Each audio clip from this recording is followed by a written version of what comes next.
Hello students, आज पुनः हम अपने YouTube channel Gargi coaching centre पर आप लोग का स्वागत करते हैं। और आज के टॉपिक्स में क्लास 10th का जो मैथ वाला टॉपिक चल रहा था, इससे पहले आप लोग को ट्रिग्नोमेट्री मतलब त्रिकोणमिति पढ़ाया गया है और उसी से संबंधित हाइट एंड डिस्टेंस जो कि ऊंचाई और दूरी पढ़ाया गया है। तो अब उसी टॉपिक्स को आगे बढ़ाते हुए हम क्लास 10th का मैथ का पहला चैप्टर पढ़ाएंगे और पहला चैप्टर का नाम है वास्तविक संख्या, जिसे इंग्लिश में रियल नंबर बोला जाता है। तो चलते हैं अपने टॉपिक्स में और इसमें क्या क्या पढ़ना है, तो सभी डिफिनेशन को क्लियर करने के बाद सवाल पर चलते हैं। तो देखिएगा, क्लास 10th का जो मैथ वाला टॉपिक्स है चैप्टर 1, जिसे हिंदी में वास्तविक संख्या मतलब कि आपका वास्तविक संख्या इस पार्ट का नाम है और इंग्लिश में इसे रियल नंबर बोलते हैं। और ये आप लोग का एनसीईआरटी बुक के हिसाब से पढ़ाया जाएगा। एनसीईआरटी बुक के हिसाब से आप लोग का पूरा क्वेश्चन सॉल्व किया जाएगा। लेकिन इस पार्ट में जितने भी डिफिनेशन हैं जिनकी आवश्यकता है, उस सभी डिफिनेशन का हेडिंग क्लियर कर दिया गया और इसी हेडिंग को आज के टॉपिक्स में समझाया जाएगा। और इससे पहले कुछ और भी हेडिंग है जो कि आपको हमारे वीडियो में जो कि नंबर सिस्टम के नाम से पढ़ाया गया होगा, उसमें देख लीजिएगा। नंबर सिस्टम के नाम से इसी से संबंधित कुछ और भी हेडिंग पढ़ाए गए हैं, तो उसको आप लोग उस वीडियो से क्लियर कर लेंगे। तो अब इसमें जो जो मेन टॉपिक्स है बस उसी को क्लियर किया जाएगा। और उस वीडियो में आप लोग को जैसे में आप लोग को प्राकृतिक संख्या बताया गया है और सम संख्या, विषम संख्या, सह अभाज्य संख्या के बारे में भी उसमें बताया गया था और परिमेय अपरिमेय, शांत दशमलव, अपान दशमलव उसमें भी बताया गया है। लेकिन इसी टॉपिक्स को इसमें भी थोड़ा सा रिपीट कर देते हैं। अब कुछ हेडिंग जो रह जाएंगे तो वह उसमें क्लियर किए गए हैं। तो चलते हैं इसमें क्या क्या मेन है। सबसे पहले मेन है इसमें सह अभाज्य संख्या क्या होती है। तो सह अभाज्य संख्या का मतलब होता है कि ऐसी दो संख्या जिसका HCF मतलब कि हाईएस्ट कॉमन फैक्टर मतलब कि मौसा, ऐसी दो संख्या जिसका मौसा एक होता है उसे सह अभाज्य संख्या कहते हैं। जैसे में मान लेते हैं कि हम 2 और 3 ले लेते हैं, तो यहाँ पर 2 और 3 का मौसा निकाला जाए तो आप लोग को मौसा निकालने तो आता ही होगा।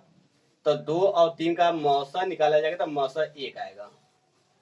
तो जब भी किसी दो नंबर का किसी भी दो संख्या का मौसा 1 आता हो तो ऐसी दोनों संख्याएं सह अभाज्य संख्याएं कहलाती हैं। इसी प्रकार एक दो एग्जांपल और, जैसे में ले लेते हैं आपका 8 और 7 ले लेते हैं। तो इन दोनों का भी यदि मौसा निकाला जाएगा तो इन दोनों का भी मौसा आप लोग का 1 आएगा। इसका मतलब 8 और 7 यह दोनों भी क्या है, सह अभाज्य संख्या है और आप लोग को मौसा निकालने आता ही होगा। और यदि मौसा 1 के अतिरिक्त कोई और संख्या आता है तो वह दोनों संख्या सह अभाज्य संख्या नहीं होगा।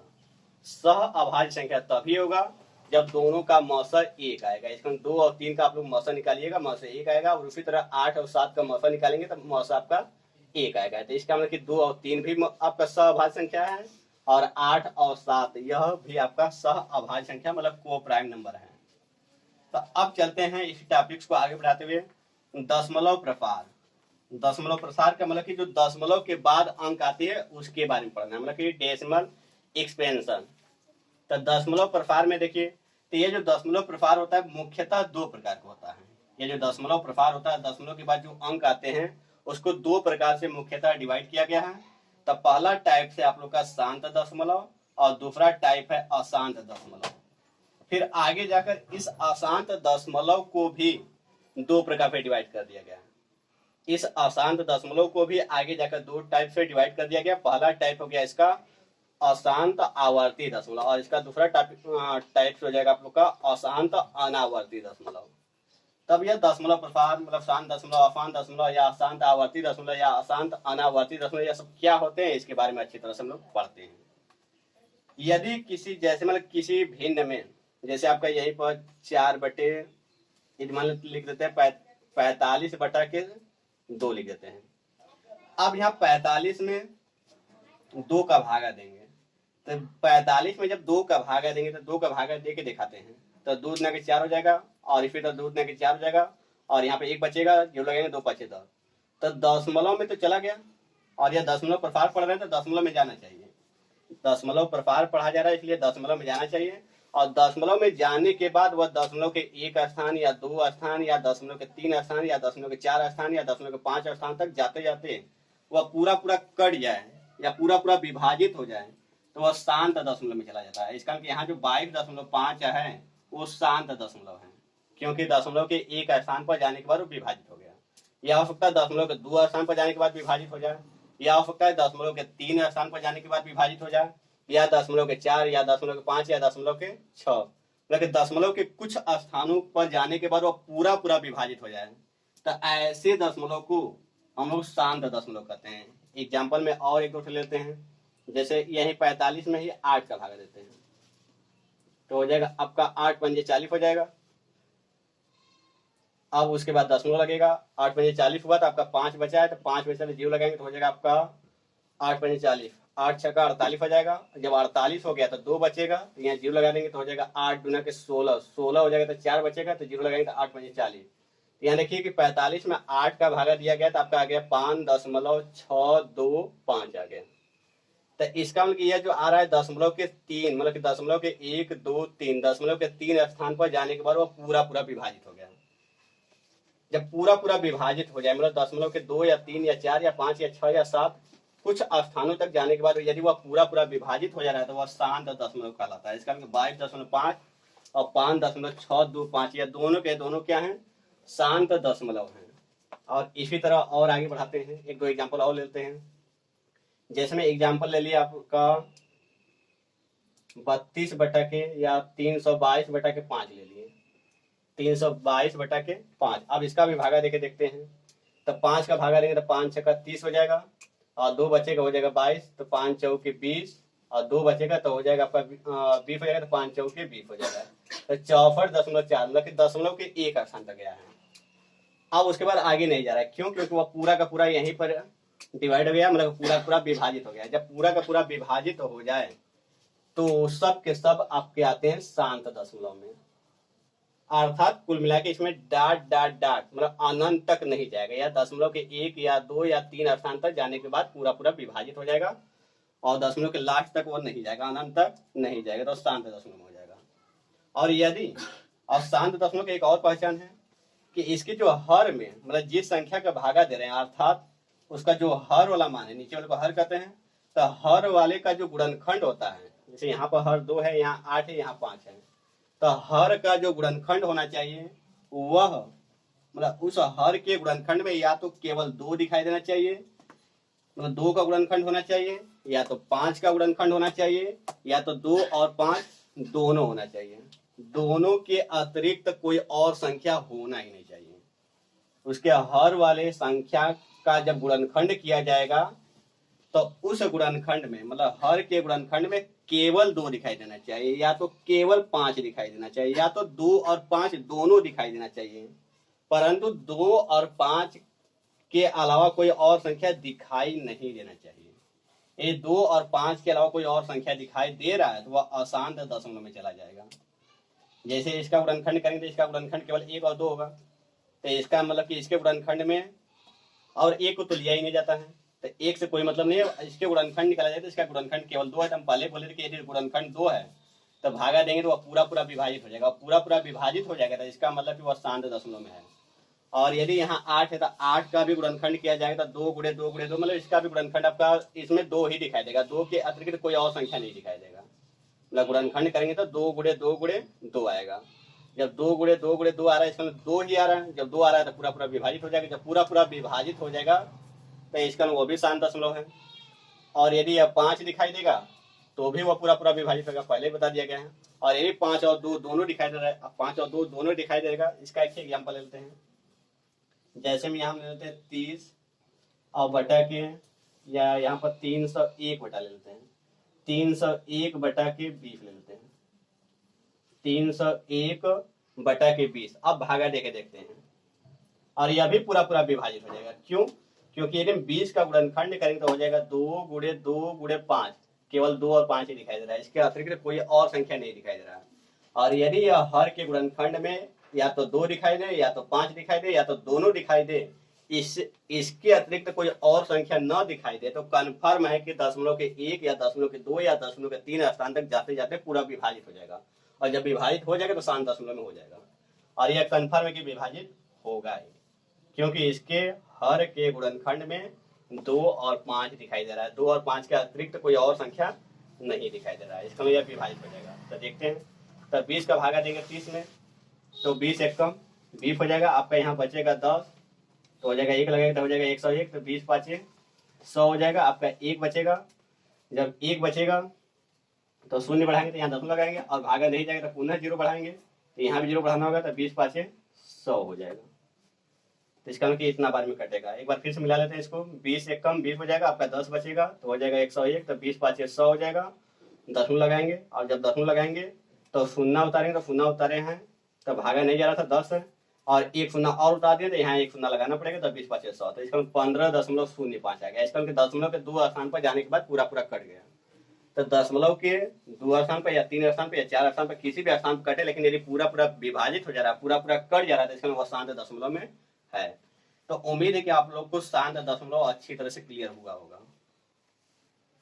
अब चलते हैं आगे, और इसी पे एक प्रश्न और भी आता है, कभी कभी एक संख्या दे देगा और बोले कि बिना और यदि वो शांत दशमलव रहेगा तो बिना भाग दिए उसका भागफल बताइए।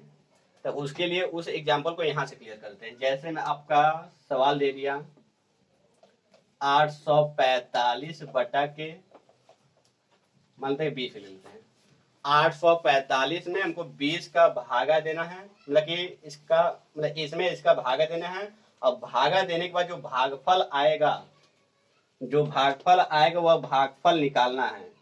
लेकिन उस भागफल को निकालना है तो बिना भाग दिए निकालना है। ऐसे आ जाता है कभी कभी सवाल कि 845 में 20 का भागा देना है, भागा देकर हमको भागफल निकालना है, लेकिन वह बिना भाग दिए।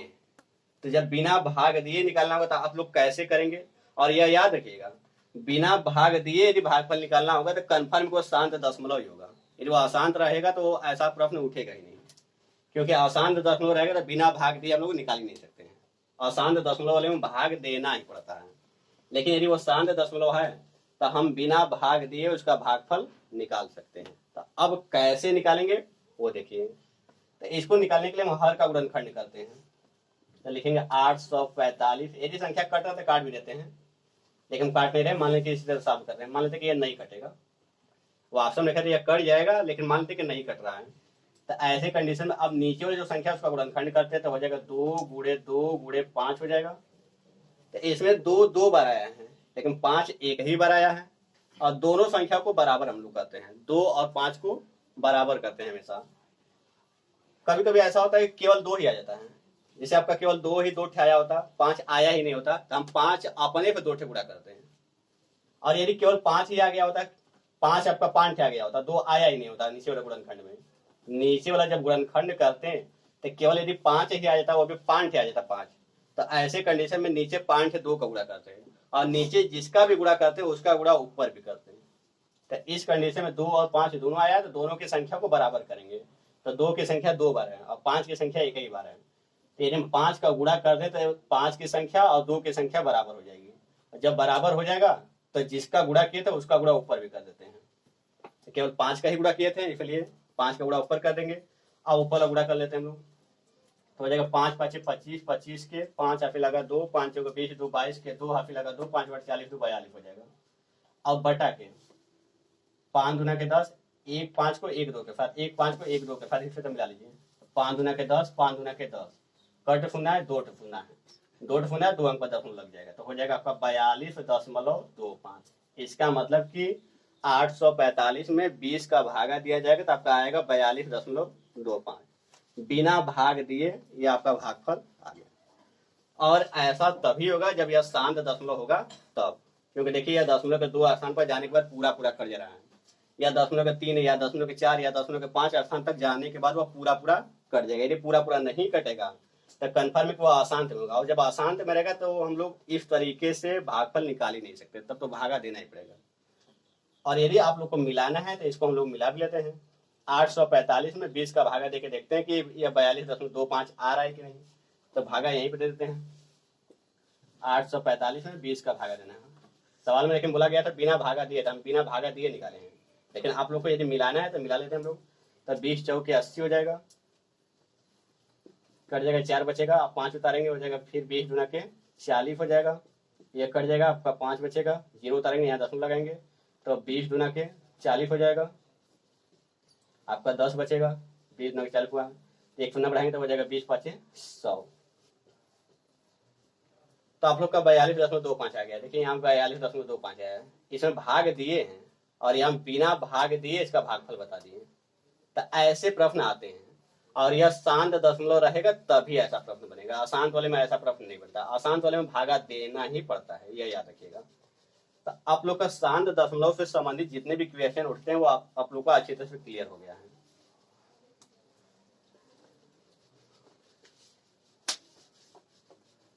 तो देखिएगा आपका शांत दशमलव अच्छी तरह से क्लियर हो गया। और यह याद रखिए कि शांत दशमलव में दशमलव के 1 या 2 या 3 या 4 स्थान तक यानी कि पूरा पूरा कट जाएगा। और यदि इसका हर का जो गुणनखंड किया जाएगा उस गुणनखंड में केवल 2 या तो 5 या तो 2 और 5 दोनों दिखाई देगा। इसके अतिरिक्त कोई और संख्या दिखाई दे रहा है तो कन्फर्म है कि आसान दशमलव में आएगा। जैसे में यदि हम लिख दें यहीं पर 45/6 लिख दें या 45 बटा के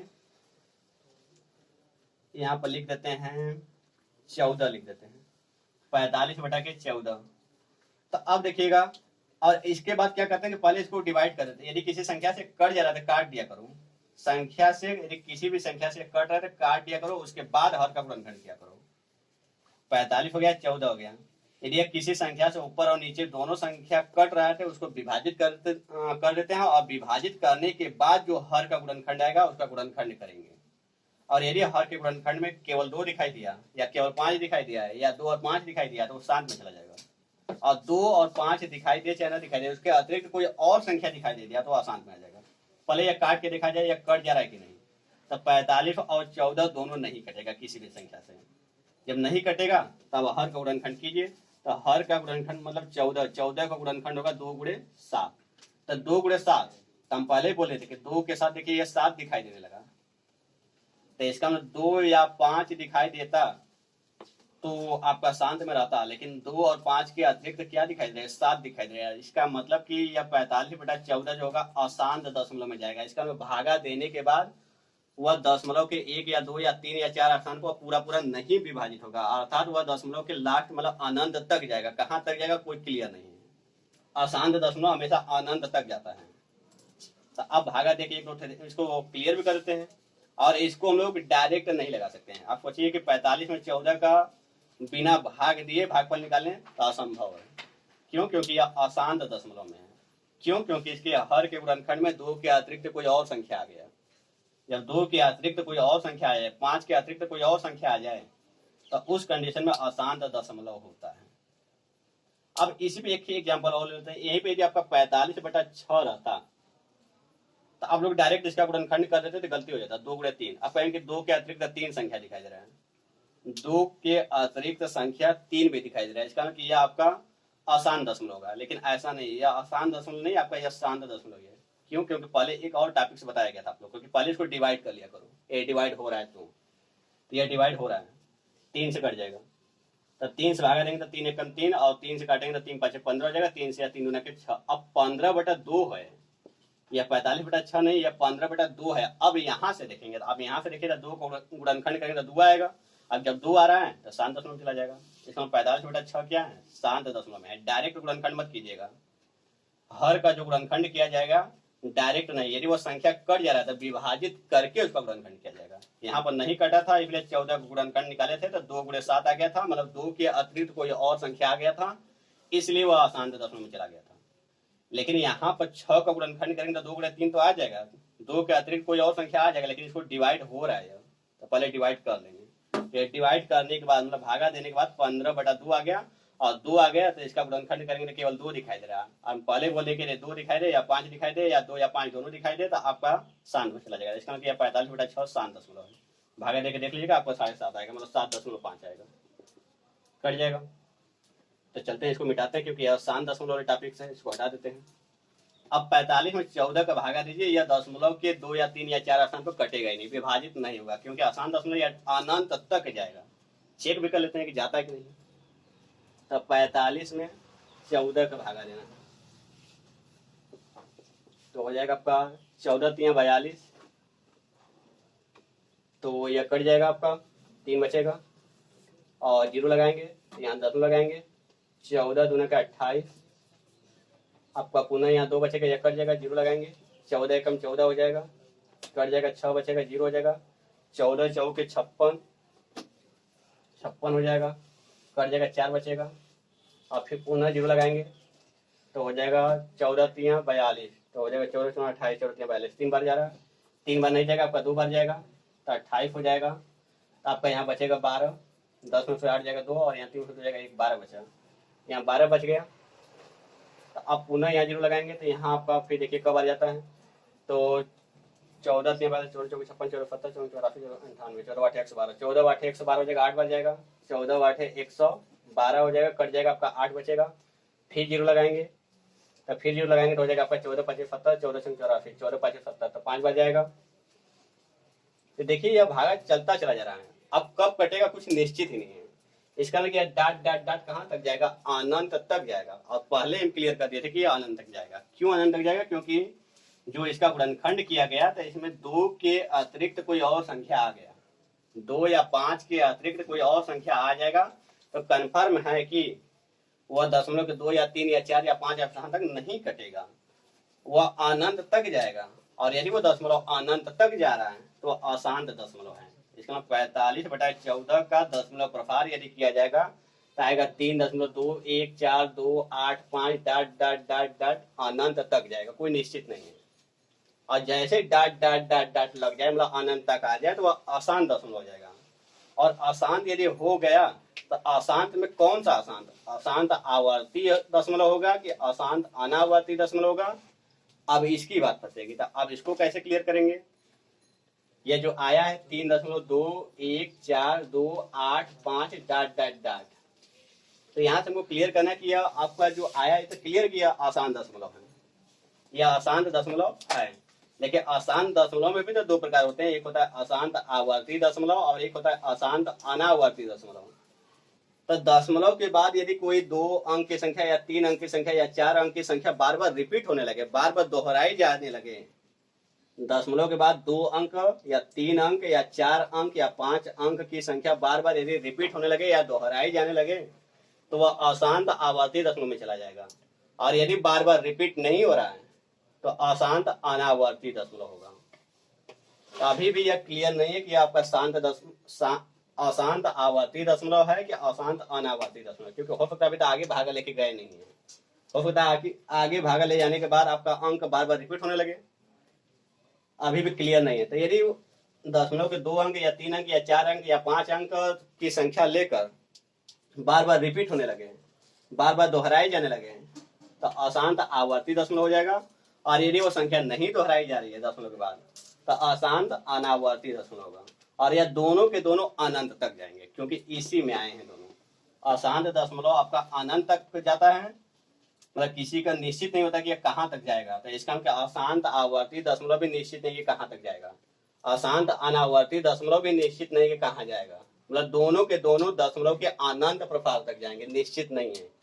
लेकिन इन दोनों में अंतर क्या है, तो अंतर यह है कि इसमें संख्या रिपीट होने लगती है और इसमें संख्या रिपीट नहीं होती है। जैसे में इसका एग्जांपल लेते हैं, जैसे में यदि हम 10 में 3 का भागा दें तो 3.333333 बार बार रिपीट होने लगेगा। इसका मतलब यह अशांत आवर्ती दशमलव है 10/3, मतलब 3.3333, ये आपका क्या है, अशांत आवर्ती दशमलव है। और इसी को हम ऐसे न लिखकर कैसे लिख देते हैं, 3.3 पर बार लिख देते हैं।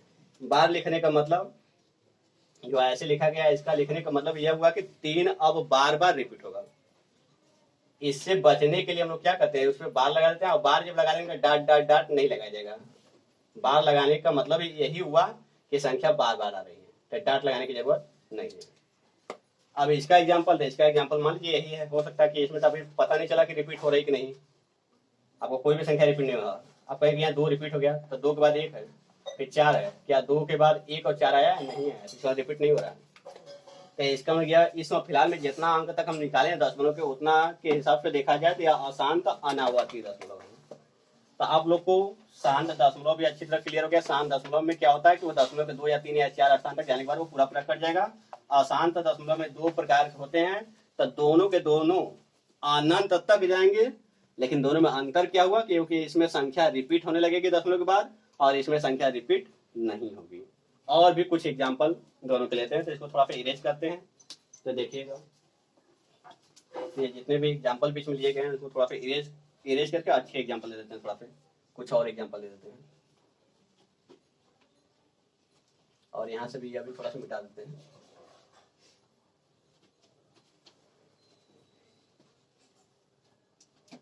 तो देखिएगा अशांत आवर्ती दशमलव में और कई एग्जाम्पल,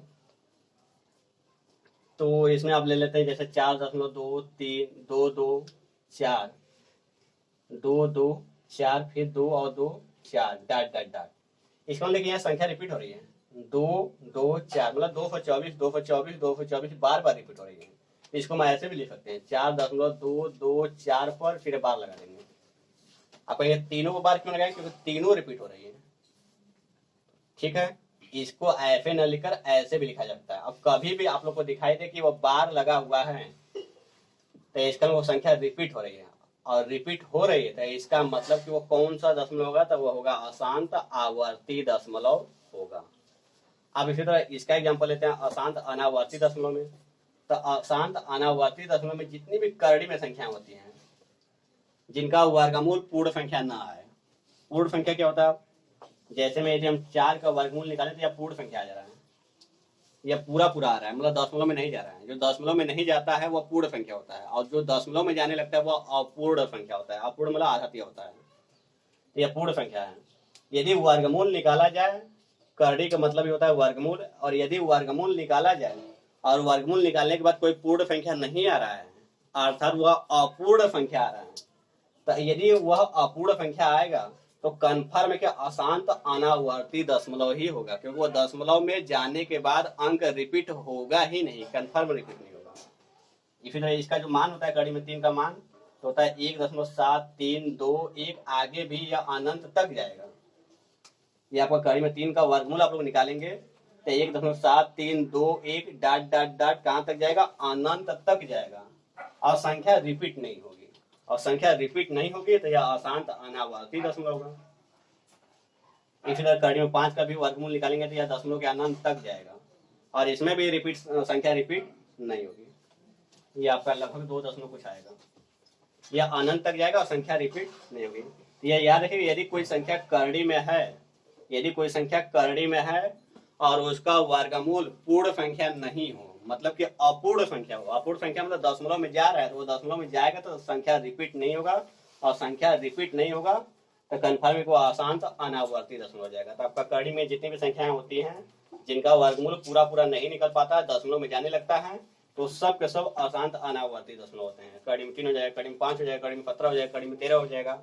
जितनी भी अभाज्य संख्याएं होती हैं, अभाज्य संख्या के बारे में आप लोग को बताया गया है, तो जितनी भी अभाज्य संख्याएं होती हैं सभी अभाज्य संख्याओं का जो वर्गमूल निकाला जाता है वो सब के सब अशांत अनावर्ती दशमलव ही होती है। ठीक है, तो आप लोग का अशांत आवर्ती दशमलव और अशांत अनावर्ती दशमलव अच्छी तरह से क्लियर हो। तो अब चलते हैं थोड़ा इसी टॉपिक्स को आगे बढ़ाते हुए। तो देखिएगा आप लोग का शांत दशमलव और अशांत दशमलव दोनों अच्छी तरह से क्लियर हो गया है टॉपिक्स। और यह याद रखिए कि अशांत अनावर्ती दशमलव में आपका पाई भी आता है, और यह जितने भी मतलब पाई हो गया या कहीं कहीं ऐसे आपका साइन भी होता है, ऐसे ई भी होता है, तो यह सब के सब अशांत अनावर्ती दशमलव मतलब कुल मिला के आपका अशांत दशमलव में ही आते हैं। यह याद रखिए कि अशांत दशमलव में जो दशमलव प्रकार होता है वह अनंत तक आप लोग का जाएगा, और यदि अनंत तक जा रहा है, बार बार रिपीट होना कि अंक रिपीट हो जा रहा है तो इसका वह इसमें आ जाएगा, और यदि अंक रिपीट नहीं हो रहा है दशमलव के बाद तो आपका इसमें आ जाएगा। अब चलते हैं परिमेय संख्या और अपरिमेय संख्या। परिमेय संख्या को रेशनल नंबर बोलते हैं और अपरिमेय संख्या को इरेशनल नंबर बोला जाता है। तो परिमेय संख्या क्या होता है, तो आप लोग को अधिकांश जगह जो परिभाषा सुने वह परिभाषा भी लगभग काम चलाऊ परिभाषा है, उससे भी काम चला सकते हैं कि ऐसी संख्या जो P/Q के रूप में लिखा जाता हो। ऐसी संख्या जो P/Q के रूप में लिखा जाता है उसे क्या कहते हैं, परिमेय संख्या कहते हैं। जबकि कंडीशन भी है, जबकि Q0 इक्वल टू 0, मतलब जो हर का मान जो होना चाहिए वो 0 के बराबर नहीं होना चाहिए। 0 के अतिरिक्त कोई और संख्या हो सकता है, मतलब नीचे 1 हो जाए, चाहे 1 2 3 4, मतलब 1 से लेकर अनंत तक कोई भी संख्या हो जाए, लेकिन 0 न हो।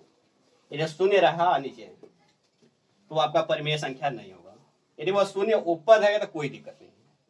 ऊपर कोई भी संख्या रहेगा कोई दिक्कत नहीं होगा, और यह संख्या माइनस में हो चाहे प्लस में हो उससे भी कोई प्रॉब्लम नहीं है। बस यह याद रखिए कि आपका Q का मान शून्य होना ही नहीं चाहिए। अर्थात ऐसी संख्या जो P बटा Q के रूप में लिखा जाता है और Q का मान शून्य के बराबर न हो, मतलब हर का मान शून्य के बराबर न हो, तो ऐसी संख्याएं परिमेय संख्याएं कहलाती है। और परिमेय संख्या धनात्मक ऋणात्मक सभी हो सकती है।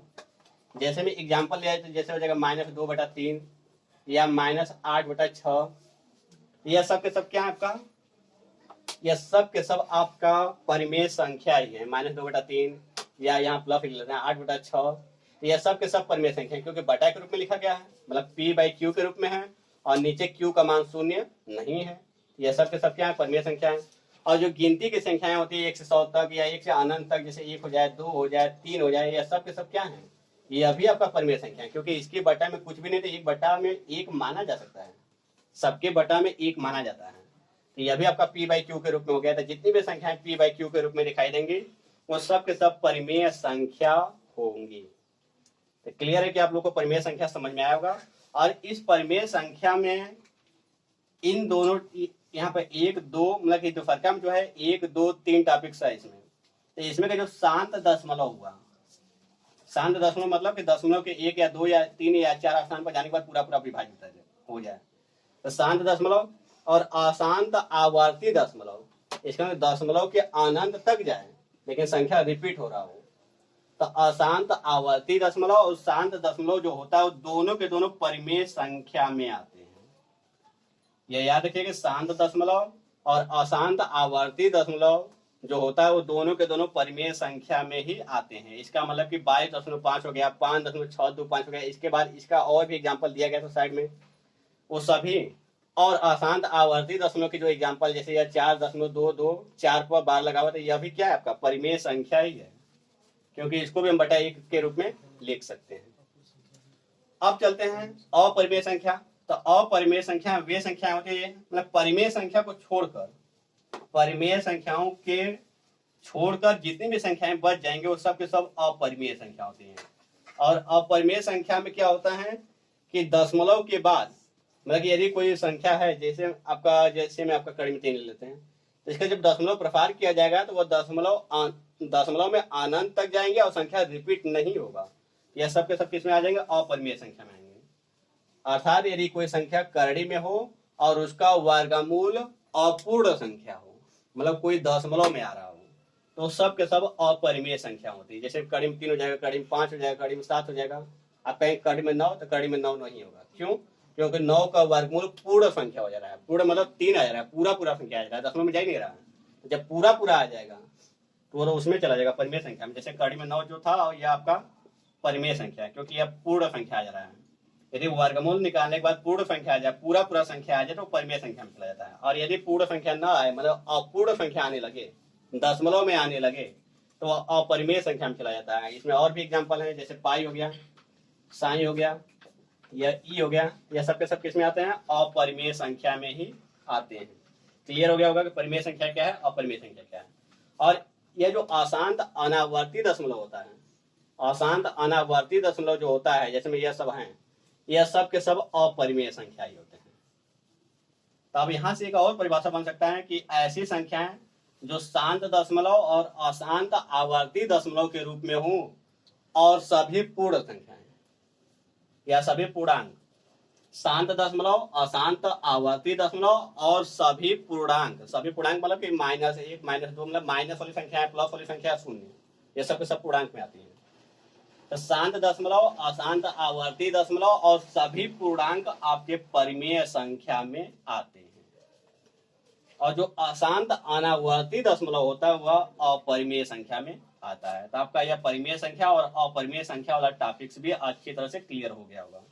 और थोड़ा सा यहाँ पे एक टॉपिक्स और अच्छी तरह समझ लीजिए। जैसे में देखा है तो यह 4/6 हो गया और यहाँ पर आपका 2/3 हो गया, तो दोनों एक ही मान है। जैसे इसको काटा जाएगा तो 2 दूना 4, 2 3 6, मतलब 2/3 आ गया। लेकिन इसमें से वास्तव में देखा है तो 4/6 और 2/3 में से वास्तव में यह परिमेय संख्या होता है। इसे भी परिमेय संख्या कह सकते हैं। आप कहेंगे दोनों एक ही चीज है तो इसको परिमेय संख्या कह रहे हैं, इसको क्यों नहीं कह रहे हैं? तो जो संख्या विभाजित करने पर उसके बाद मतलब कि दोनों संख्याएं जो बचेंगी, ऊपर वाली संख्या और नीचे वाली संख्या, यदि ऊपर वाली संख्या और नीचे वाली संख्या दोनों सह अभाज्य संख्या हो जाए, यदि अंश का मान और हर का मान दोनों सह अभाज्य संख्या हो जाए, मतलब कि उसका मौसा एक हो जाए, मतलब कि वह किसी से विभाजित न हो। अब 2 और 3 किसी से विभाजित नहीं होगा, तो अब वास्तव में यह आपका परिमेय संख्या होता है। यदि वो संख्या से कट रहा है, जैसे आपका 8/16 ले लें, तो ये आपका परिमेय संख्या नहीं माना जाएगा। मतलब माना जाएगा लेकिन यह स्टैंडर्ड रूप में नहीं होगा, मानक रूप में नहीं होगा, मतलब सही रूप में नहीं होगा। वास्तव में 8/16 को परिमेय संख्या हम लोग कह सकते हैं, लेकिन वास्तव में जो इसका स्टैंडर्ड रूप होता है, मानक रूप होता है, वह क्या होता है, इसका विभाजित रूप होता है। इसको विभाजित किया जाएगा, विभाजित करने के बाद जो लास्ट वाला संख्या बचेगा, जो विभाजित नहीं किया जा सकता है, वह आपका वास्तव में परिमेय संख्या माना जाता है। वही स्टैंडर्ड रूप होता है, वही मानक रूप होता है। इसको विभाजित करेंगे तो 8 के 8, 8 9 16, मतलब 1/2, तो वास्तव में यह परिमेय संख्या है। आपका यह भी है, लेकिन यह स्टैंडर्ड रूप नहीं है, यह सही रूप नहीं है। सही रूप आपका 1/2 है। तो यह याद रखें। और इसका कॉन्सेप्ट का प्रयोग बहुत ज्यादा इंपॉर्टेंट है, बहुत ही इंपॉर्टेंट है, वेरी वेरी इंपॉर्टेंट। इसी कॉन्सेप्ट को लेकर हम कड़ी में 3 जो अपरिमेय संख्या सिद्ध करना होगा, इसी कॉन्सेप्ट का प्रयोग करेंगे। तब पुनः इसको रिपीट कर दे रहे हैं। यदि कोई संख्या बटा के रूप में हो, मतलब p/q के रूप में हो, यदि वह विभाजित तो हो रहा है, तो वह परिमेय संख्या होता है, लेकिन वास्तव में स्टैंडर्ड रूप में नहीं होता, मतलब वास्तव में उसे परिमेय संख्या नहीं माना जाएगा। तब कब माना जाएगा परिमेय संख्या?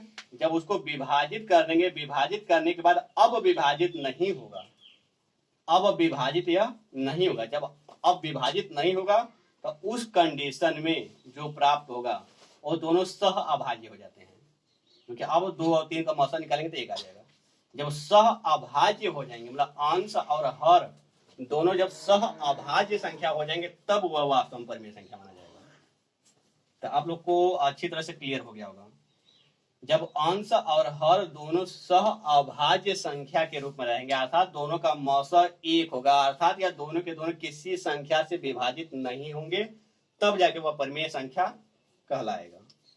तो आपका परिमेय संख्या और अपरिमेय संख्या अच्छी तरह से क्लियर हो गया होगा। तो आज के लिए बस आप लोग का इतना ही रहेगा, और कुछ टॉपिक्स अगले में पढ़ाया जाएगा, और अगले वीडियो में आप लोग को कुछ इंपॉर्टेंट टॉपिक्स पढ़ाए जाएंगे।